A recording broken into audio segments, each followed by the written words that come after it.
خوای بەخشندەی میهرەبان، سەلام و ڕەحمەت و بەرەکەتی خوای گەورە بەسەر هەموو لایەکدا بڕژێ. و جارێکی کەش خۆشحاڵم کە لێرە بە خزمەت مامۆستایانی بەڕێز، برایانی خۆشەویست و خوشکانی ئازیز دەگەینەوە. و لە خوای گەورە داواکارم ئێوەی بەڕێز و خۆشەویست و خانەوادە و دۆست و خۆشەویستانتان یاخۆ سەرفراز بن یاخۆ بەختەوەر بن. ئایا ئێمە چۆن دەتوانین کار و پرۆژەی ئیسلامی بە شێوەیەکی گشتی فراوانتر بکەین و گەشەدارتری بکەین و بەرەو پێشتری ببین؟ ئەم پێم وایە ئەگەر لەوە دەست پێ بکەین کە ئێمە لە بەرامبەر ئەم خەڵک و کۆمەڵگایەدا دەتوانین بڵێن بیکەین بە سێ بازنە. بازنەی یەکەمیان کە خۆمانین بە وەک ئەندامانی کۆمەڵی ئیسلامی، لایەنگرانی کۆمەڵی ئیسلامی، دۆست و خۆشەویستانی کۆمەڵی ئیسلامی، ئەوەی تریشیان ئەو خەڵک و جەماوەرە بەگشتی بازنەیەکی تر بێ کە چۆن مامەڵەی لەگەڵ بکەین و چۆن هەوڵ دەین ئەوانیش پاڵپشت بن و چۆن دەتوانین بشیانکەین بە خاوەنی ئەم پرۆژەیە. و پاشانیش مامەڵەیەکی تر لەگەڵ بۆ چوونە ئەلمانیەکان و ئەحزابی ئەلمانی و بەگرەسەرانی ئەحزابی ئەلمانی و ڕۆشنبیر و کەسە چالەکەکانی ئەحزابی ئەلمانی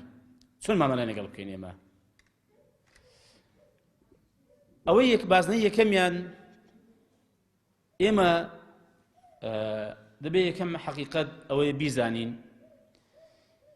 ئەم دەستکەوت و ئەو سەروەریانەی کە ئێستا پێگەیشتوین وەکو کۆمەڵی ئیسلامی و ئەو متمانەیە کە کۆمەڵی ئیسلامی لەناو خەڵک و زەماوەردا هەیەی و ئەو قورسایی کە بۆ پەیدا بووە، ئەوە تەنها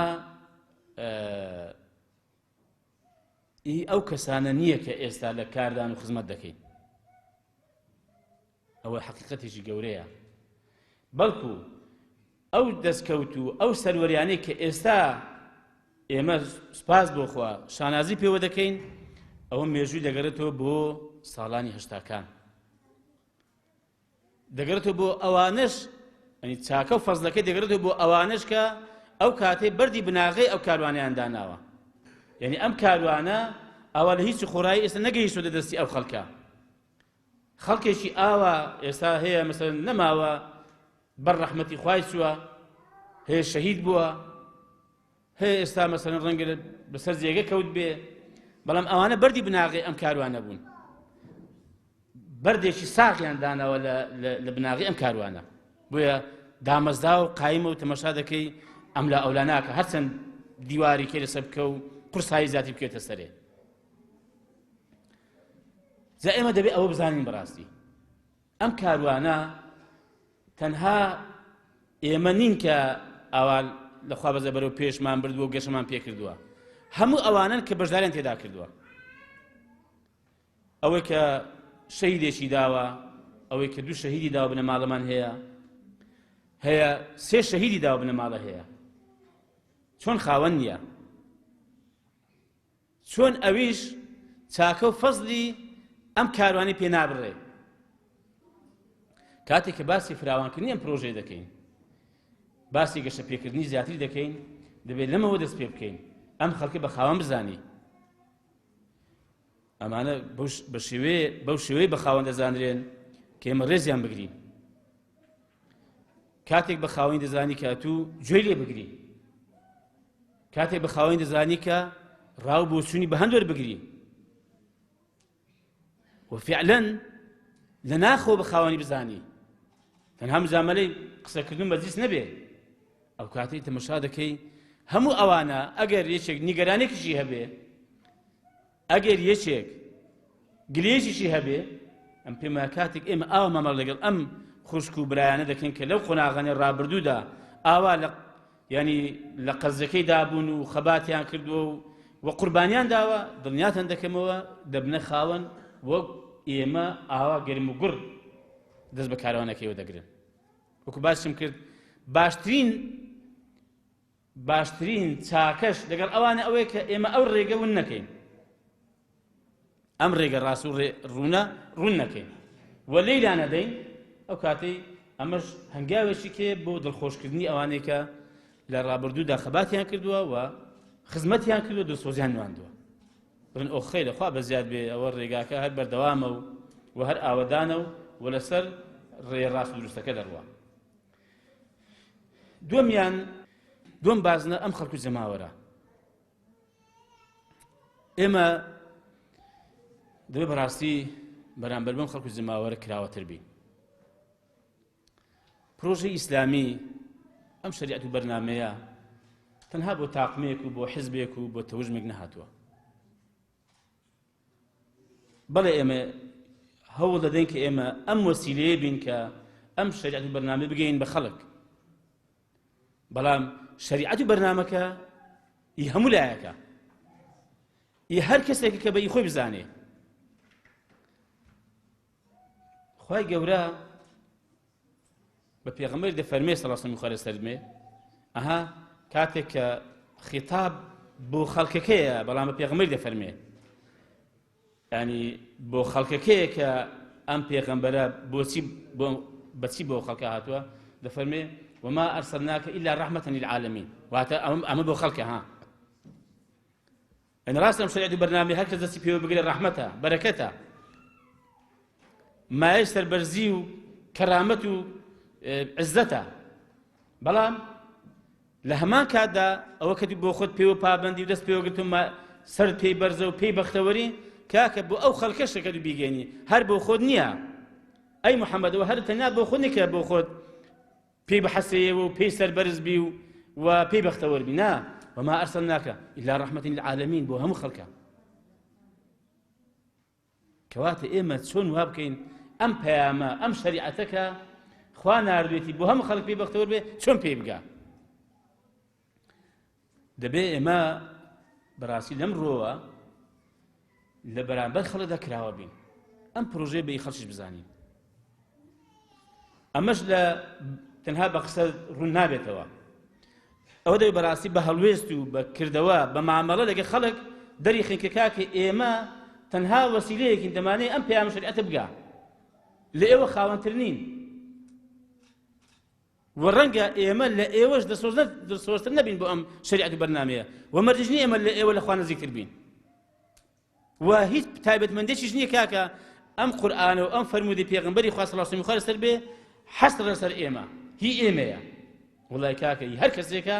بێ پێی و پابەند بێ و پێی بەڕێوە بچێ و لە ژانی خۆی جێبەجێکە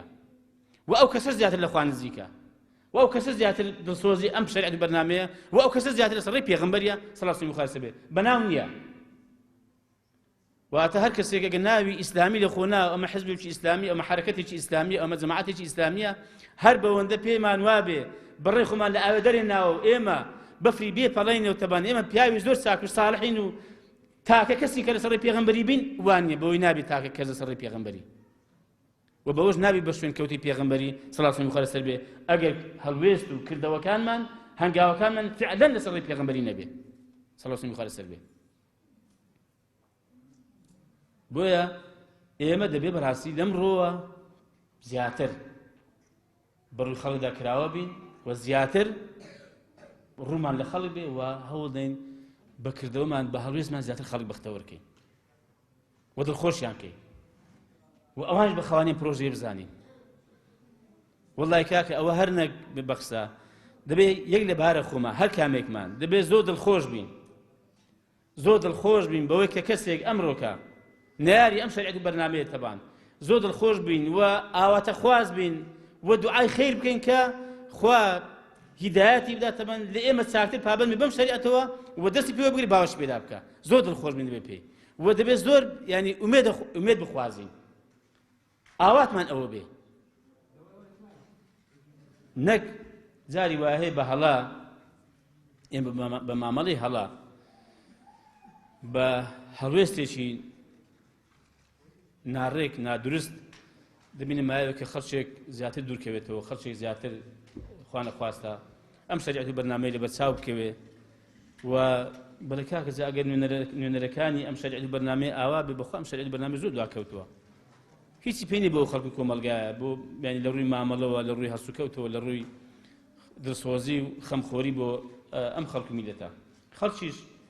ڕاستی فەقیرە خەڵک هەژارە خەڵک بێ ئاگایە ئێمە بەرپرسیارین لەوەی کە مامەڵەیەکی ڕاست و دروست و دڵسۆزانە و خەمخۆرانە بکەین ئەم لەگە نمونەیەک باس کەم لەوەی کە ئەو 4 ساڵی ڕابردوو کە بەڕاستی بێزگە لە ئیخلاس و دڵسۆزی خوای تەعالی بە هەموو لایەکمان ببەخشێ ئینشاءالله ئینسان دەبێت دڵسۆز بێ ئیخلاس بێ مخلیص بێ تەمەن ئەو کە بینیم خەڵک زۆر بە دووشی دڵی خۆشە و پێشم وایە بەڕاستی هەر کاتێک ئێمە ئەم دوو مەرجەمان لە خۆمان داهێنادی خەڵک دڵی پێت خۆش دەبێ و خەڵک دەستخۆشی لێ دەکا و خەڵک دەڵێ ڕەحمەت لەو بەرنامەیە کە ئەو کەسێ پەروەردە کردووە کە ئەگەر ئێمە وابین لە پێش خەڵکیکەمان داوەتەوە کە خەڵک ئەمەیان نییە کە ئەوی بەڕاستی ئەمن بینی بم مەگەر چۆن لە بەرپرسانی هەرێمی کوردستان ئەم دوو خاڵەم نەبینیوە یەکەمیان خەمخۆری دڵسۆزی بۆ خەڵک لە ناخی خۆتدا کاتێک کە لەگەڵ خەڵک مامەڵە دەکەی تێکەڵ بە خەڵک دەبی و کاروباری خەڵک بەڕێوە دەبەی دڵسۆزیان بە خەمخۆریان بە ناڕحەت بە و بەڕاستی خەفەتبار بە کاتێک هاوڵاتیەکی هەژاری فەقیری ئەم وڵاتە دەبینی پێت ناخۆش بێ و ناڕحەت بە بەڕاستی جەرگت ژانێ بکە کاتێک هاوڵاتیی ئەم وڵاتە بە ستەملێکراوی دەبینی پێت ناخۆش بێ ئەگەر نەتوانی ستەمی لەسەرلا بەی ناڕحەت و خەفەتی بۆ بخۆی بەرپرسانی ئەم وڵاتە یەکێک لە مشتەکان ئەوەیە باکیان نییە خەڵک هەژار بێ باشی نییە خەڵک فەقیر بێ